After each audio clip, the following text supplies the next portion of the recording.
Hey there, it's Sharon Whiteman from businessandwellness.com.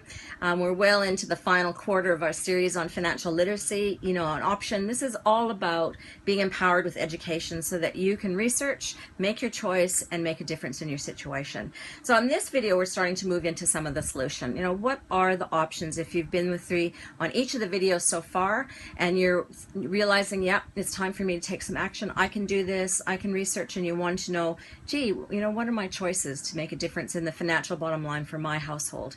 Now, again, I'm telling you what I've learned from experts. So it's not me, Sharon Whiteman, mother, home business professional, telling you. It's the leading experts around the world. They're saying that the most important thing to do is to take action. Educate yourself beyond what you learned at school or at home, and take action with, and I'd recommend you take action with a coach, because or a mentor, or in a community and somewhere where you're not doing it on your own. Now, the three main choices to changing your financial situation are obviously more traditional ones: shares or stocks, or investment in real estate, or investment in business. And let's just spend a minute or two on each one of those options. Now, obviously, shares and stocks is, it's a very successful choice. I guess it's high risk. They need to significantly have a lot of investment, and it can be gone overnight, is what some people are, finding, unfortunately. I've had some shares and I've done good on some and not so good on others, but to quote a colleague of mine, I'm very risk averse, so I've learnt over the times of where you lose money and where you gain money, and I want to do it where I have more control and where I have least opportunity to lose. Now, the other thing about if you're new to the share market, that the courses to be good and to be coached are in the tens of thousands of dollars, really, at least $6,000 for a really good mentor or a course.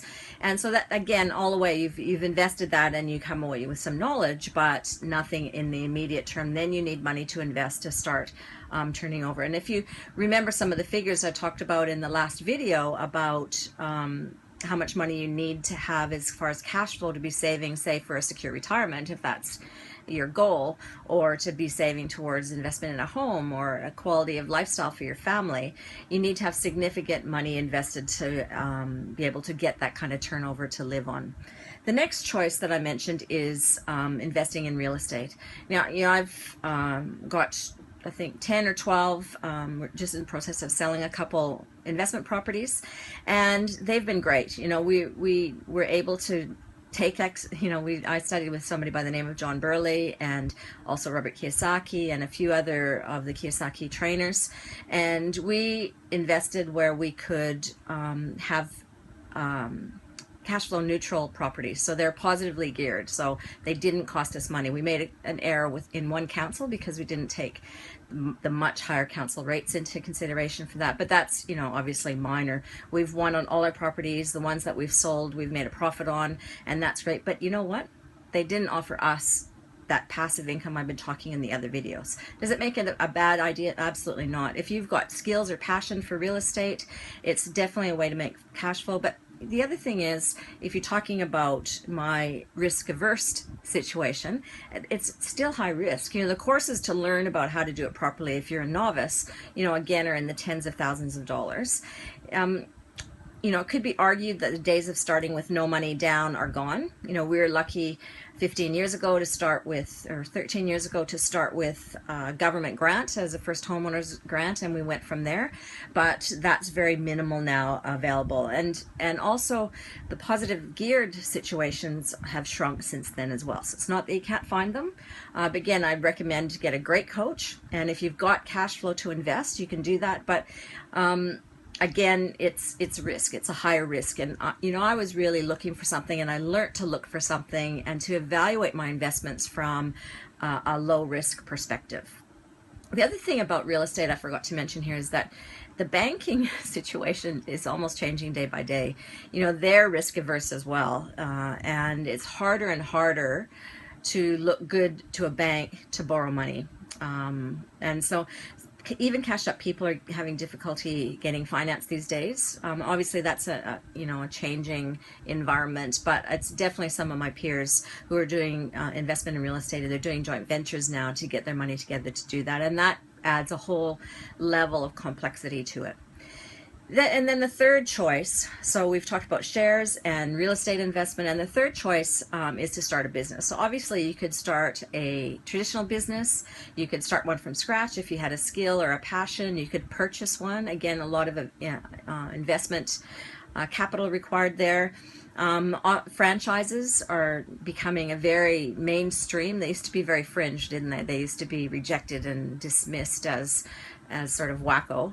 But you know, they're a very great way to buy yourself a business, and sometimes it's kind of like having a job. And I mentioned in earlier videos about how employers were getting risk adverse as far as employees going, and employing casuals and having less investment in their supporting an employer with the insurance and the retirement stuff that the super that they have to do.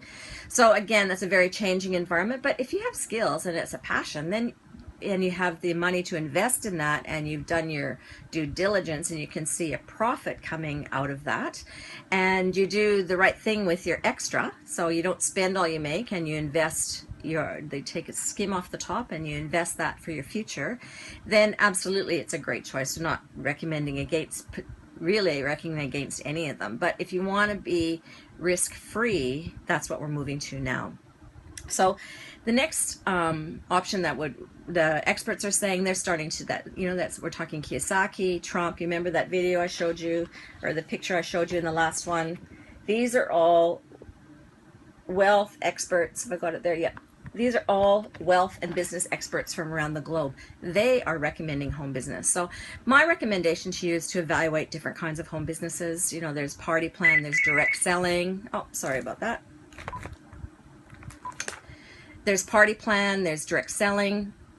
And my personal choice has been network marketing. Now, if you don't know what network marketing it is, it's basically face-to-face profit sharing situation where a company does all the high end, the glossy, the product, whatever it is, whatever you're selling, it has to be something that is valued and worthy and in a trend market. And then what you do is the face-to-face connection. You help with people, and you connect with people, introduce them to what you have, and assisting them to make a fully informed decision, yes or no, as to whether that's right for you. I guess from the perspective of this video in evaluating your options, the benefits of a home business are that they're typically risk-free. So you've got very low investment. You know, if you've got one that the startup capital required is $2,000, that would be running around the top end. Some of them are as low as $50. You know, I know ours is $500, and sometimes that investment of $500 or $600 is, you know, a disadvantage in a way, because this is $500 or $600 with the potential unlimited income potential. So up to millions of dollars passive income annually people can make if they take the time to do that. But definitely you can go to six-figure in 3 to 5, or what if it took you 10 years? You know, what are you doing for the next 10 years? And if you had that six-figure passive income on them, would that be a great thing? Absolutely. You know, so that's what people should take it. You know, I think taking the risk adverse route and finding the right company that's a match for you is the best option. That's what my takeaway option to you. And this is, I'll leave you with one of my favorite pictures. This is Robert Kiyosaki and Donald Trump. And, you know, basically they're just saying, you know, don't get a second or a third job. And I would add to that, you know, really evaluate whether you're going to do big investment in shares or real estate unless you have all the skills to do that, or a really informed coach, or you can stand to lose that money. In network marketing, you have very low startup, and it's a great community, a great lifestyle, and it's very, very low risk. It's just a financially smart choice. So thank you for being here for this part of the series. There's going to be one more in this series, and I'll look forward to catching you there. Connect with me at businessandwellness.com and sign up for my personal newsletter. Speak to you soon. Thank you.